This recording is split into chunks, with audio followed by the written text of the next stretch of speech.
And now sports with Chris Duerr from the Little Jess Chrysler Dodge Jeep and Ram Sports Desk. Well, Vandalia, here they come. The Lady Panthers of Central Southeastern are Elite 8 bound. Wasn't easy tonight in Beardstown. We knew it wouldn't be against a really good Plains squad, but Matt Long's team found its way down and trailing in the third quarter in this one.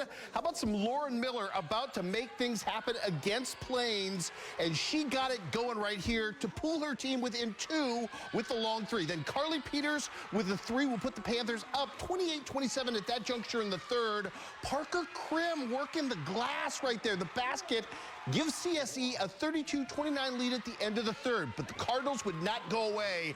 Jada Leach is a player with a long 2 as the Cardinals retake the lead. How about some more Lauren Miller in this one with the 3 to put CSE up 37-35, 2:10 to play. The free throws get it done, and Matt Long and crew are headed off to the Super Sectional. Huge win for Central Southeastern. They are 1 win away from a trip to state, and man, that is going to be a tall task. But man, this might be the state championship game in the round of 8. Nashville versus Central Southeastern coming up on Monday from Vandalia. Can't wait to see how this one shakes down. Meanwhile, in Class 3A tonight, an absolute war as well between Quincy Notre Dame in this one and a really good Glenwood squad that has been as hot as anybody. Q&D, though, struggled out of the gate in this one. First quarter, they were held without a field goal and were down big in this one.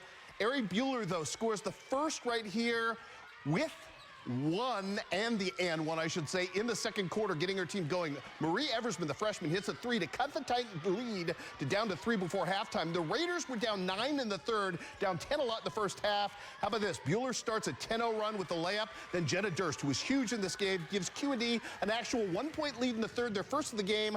Game is tied with 3 minutes left. It's Ari Bueller taking over. She scores for the lead, and again to retake the lead by 4 now. Biggest Q&D lead and margin. The Titans, though, not going away. Hope Gilmore with a steal and a layup to give her team back the lead. Durst would tie the game at 42 with 30 seconds left. An unfortunate call against Quincy Notre Dame after Chatham Glenwood takes the lead, sends a really good free throw shooter, McKenna Yeager, to the line. She makes 2 with 0.8 seconds left. Quincy Notre Dame had a chance to win it at the line, but only one of those 2 free throws go, and it's heartbreak for the Lady Raiders. Their fine season comes to an end. By the way, we've got more to mention now as well. What a night in wrestling. There is a newly minted girls state champ in our midst. Congratulations to the freshman, the undefeated freshman, J.C. Shelton, who got that done tonight in Como. Not the fairy tale ending we hoped for Palmyra's Ellie Lawrenson, or on the boys' side for Braden Pillars, but great seasons for both. End up with trips to the podium. 5th place for both of those. Hannibal in action tomorrow. All right, another great storyline on this awesome Thursday. How about the Keokuk Chiefs with the upset of the night, taking on the top seed in their district and beating them on their home floor 56-53. Jackson Clark with 17. The Chiefs are now 1 win away from state, which would be the first time, I think, since 1999. Jackson Clark, as I mentioned, leading the way with 17. It will be Keokuk versus Williamsburg in Cedar Rapids on Monday for that trip to state. All right, boys' side in Missouri tonight, district semifinal. Palmyra versus Clark County, and Palmyra already up big. And here's Bear Bach doing Bear Bach type things to extend the lead out to 33-16.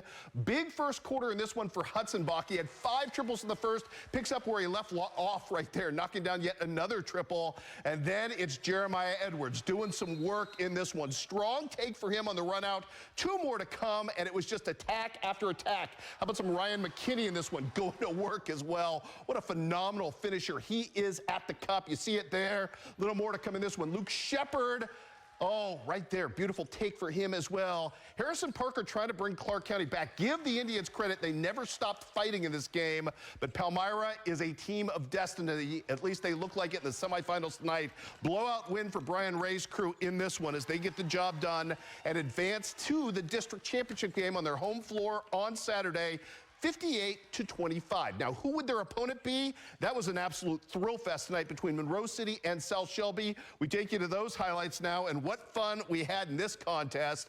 It starts off back and forth throughout. A little Waylon DeGrave action for Monroe City at the rim for the 2, and then at the other end, well, I think our highlights got a little messed up in this one. Here we go. A little three-point action right here for Wyatt DeGrave, getting things going for his squad as well. Jared Durbin trying to answer back for Sal Shelby. He would do that. The pull-up jumper for three is good for him. Quincy Mayfield about to answer the answer right here. It was this kind of deal all night long. Mayfield going strong to the rim. He gets the bounce to fall for him. Sal Shelby not going anywhere. Noah Wilt not just for cross-country anymore. Strong take against contact for him as well. Juking the defender. How about a little up and under move at the other end? Waylon DeGrave doing what he does. Strong take for him. Then mid-range buzzer beater from Waylon DeGrave in this one. Monroe City looked like they might seize command. Price Egan had other ideas. Man, maybe the biggest and most important game of his career. He had 13 tonight as Price Egan and Sal Shelby get the job done. They get the win. They will advance on to take on Palmyra on Saturday for a district title. Meanwhile, the news not so good for Bowling Green. We knew they had a tall task tonight on the road at Deschênes, taking on a great Priory squad. Bowling Green season comes to an end. Let's take you down to Clopton. Class 2 District 5 Van Far taking on Sturgeon for the right to move on to the district championship game, and Pacey Redding and company doing work in this one. Although ugly first quarter, Nikos Conaway with the mid-range. The only really pretty thing in this first quarter, check out the dish and the dive from Nikos over right there to Evan Utterback. He was 9-6 at this point in favor of the Indians. Things would open up quickly, though. Long three for Pacey Redding. Good stuff from him. Then a big night as well from Carter Jenkins. Pacey with a big pass. The big fella inside had 16. Nikos had 17. Big win tonight for Van Far, 50-34. They advance on. Their opponent will be a really good Harrisburg squad who ended Clopton's season on Clopton's home floor tonight. Clopton held at just 47 points in that contest as well, as you see the scores popping up right there. Also can tell you that Canton is off to the district championship game. They'll get Schuyler County thanks to a monster game by Preston Brewer in that affair. All right, let's move down to Class 1, District 11. It was Marion County trying to pull off the upset against Atlanta. And man, talk about saving your best for the end of the season. How about those Mustangs? And this is the Jackson Stewart Insta-3, a good sign to get things going, but we're not done. Joey Loggeman time. The Mustang Jr. going to take this ball and transition the length of the floor on the run out again. Marion County just making itself very assertive early and playing with it. How about Wyatt Goldinger as well? Knocking down a three as well. It's a 5-point Mustang lead early. They get the win 57-50. Up next for Marion County, by virtue of that upset, a chance to play upset specialist again as they will take on Green City, who ended up ending North Shelby's season despite a really intense effort from North Shelby tonight in comeback fashion. Green City wins 63-46. Also, regular season girls action. Hannibal gets a big win over Kirksville. College basketball, the news not good on any front tonight. Western Illinois swept at home, including in that pivotal men's game. Not really even a contest in that one, unfortunately. And Quincy University on the road at Upper Iowa. Bad day for the women. The men played hard. Zion Richardson had 25, but Quincy University falls.